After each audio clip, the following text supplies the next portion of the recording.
lesbian, you can do the next one. Like it's the biggest form of talking about sexual health and safer sex. It's always about the condom. At least that's my impression. It's an easy fix. If someone says, I'm worried about catching an infection, easy, wear a condom, right? But the next slide is, what about the lesbians? And I'm using the word lesbian sort of flippantly there, it's humorous to me. But mostly I'm talking about what about the women who are having sex with other women or having sex with other people who have vaginas? What about them? Because even if you're in a straight or heterosexual relationship, it doesn't necessarily mean that you and your partner are monogamous. There are many people who are who don't consider themselves lesbian or don't consider themselves queer, but they still are people that are having sex with other women. Is everyone following on this? So what about them? What do they do? Because if you don't have a penis involved in sex, you may not need to use a condom. This sexy apparatus here is a dental dam. It's actually made for dental work. It's made to isolate teeth or one tooth from the rest of the oral cavity so a dentist can do their practice. And let's think about what we really know about dental dams, because for women having sex with women, generally speaking, if you want to have safer sex, hey, use a dental dam. So I was like, let's do some research on this, and I did, which was kind of fascinating. Dental dams are just a small piece of latex, just if you don't know that already. And I went looking for some. So I went to the drugstore where you buy condoms and you can buy a sexual lube. There were no dental dams there, so that's fine. I went to the corner store where you can also buy condoms. There were no dental dams there. So I went to a sexual health clinic in urban Toronto, just up the street, where they have lots of baskets full of condoms, like big condoms, little condoms, lube, like all kinds of condoms. There were no dental dams there. So like, it's a little difficult to be a woman having sex with women and not being able to use dental dams, which is what everybody seems to be recommending. So I went on the CAIDI website, which is the Canadian AIDS Treatment Information Exchange, which is actually a really awesome website. There's tons of information on there. And they suggest that if you can't find a dental dam, use a condom and just like cut it up. Can we hold this for a second? Condom. It's actually fresh mint, so you can freshen your breath or something with this. Freshen something with this. So they suggest, can everyone hear me? Yeah. Okay, so they suggest that you just open up the condom. They suggest unlubricated, but fresh mint was the one I found. All I have to do is snip open the top, looking really sexy and attractive. Like this could be a part of foreplay, I'm assuming. Cut it up the side. Scissors and condoms. And then you have your dental dam. Now, I don't know how all of you have sex. Many people are smaller than me. But I'm going to say that this will be a little tricky to offer adequate protection. That's just my assumption. Okay, this is gross enough. But it really is minty. So that's what's suggested. This is what the women having sex. I'm really sorry to Pam, who's next, because I'm sorry.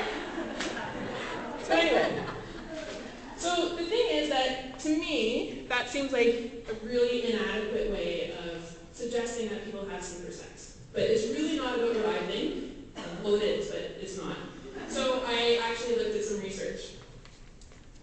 And I found that there is no research on dental dams. It sort of boggles my mind that you go on websites, you do like, I want to have safer sex, or I want to prevent my loved one from acquiring something that I may have, and there's no research done on how to do that. There's lots of research on condoms, so condoms and latex are effective. So basically we're just going to assume that because condoms are effective and you just use that same latex, that's going to offer enough protection. I'm going to suggest that the way that some people have sex with the dental dam is not really offering protection. Fluid can go around that tiny piece of plastic. People generally don't hold something down with 2 hands while they're having sex for the entire duration of the sexual activity. I just think that maybe there needs to be more research done on this before we go around saying, oh, don't worry, just use it until then. I did find research saying that most women who do have sex with women do not use dental dams for obvious reasons. They're not that sexy. Well, you know, there's no accounting for taste really, so maybe they're sexy. But they're small, they're hard to find, they're just not adequate enough to do what they're supposed to do. Some women do use food-grade plastic wrap, like saran wrap, because it's bigger, you can make it any size you want, it's see-through, so you can see what you're doing. The concern with that, though, is there's no quality assurance with food-grade plastic wrap.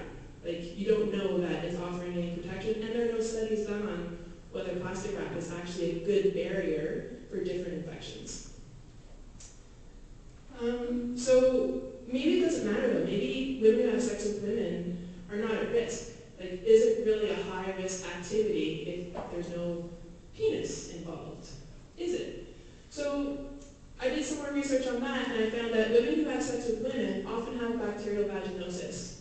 And the bacterial vaginosis that they have is of a more resistant strain to the treatments that are offered.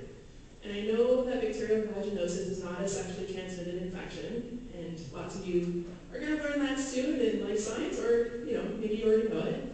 But they found that women who have sex with women, their partners, they have the same strain of bacterial vaginosis. So chances are that's how they got it.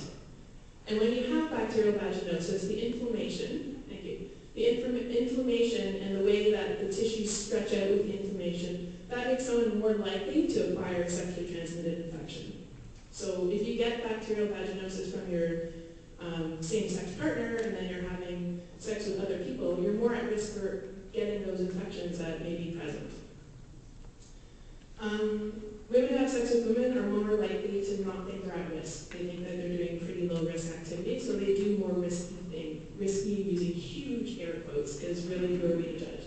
But they're more likely to do things like not use protection with other people and engage in some of the higher risk activities.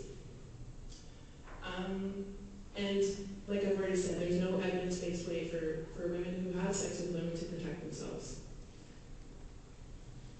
So here are the further questions that I want to put out there for people to consider.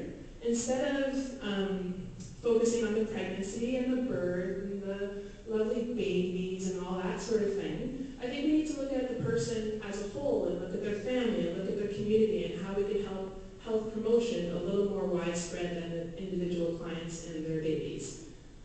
So how can midwives do that? Also, how can sexual health fit into midwifery practice? Because what I see a lot in my very limited experience is that there's questions about, can we do swabs for gonorrhea and chlamydia? And that's kind of the end of the conversation a lot of the time. And I think that maybe we need to be having more conversations about sexual health with lots of clients, just in terms of meeting the needs of our clients, because we're not just there to catch a baby. And then on top of that, how do we make sure we give the clients the correct information? If there's no research out there and we're just giving out information that we're getting off of websites or just from word of mouth, like how can we make sure that we're giving them proper information? Is there a way that midwives could be instigators and say, hey, we need more research so we can give clients evidence-based information?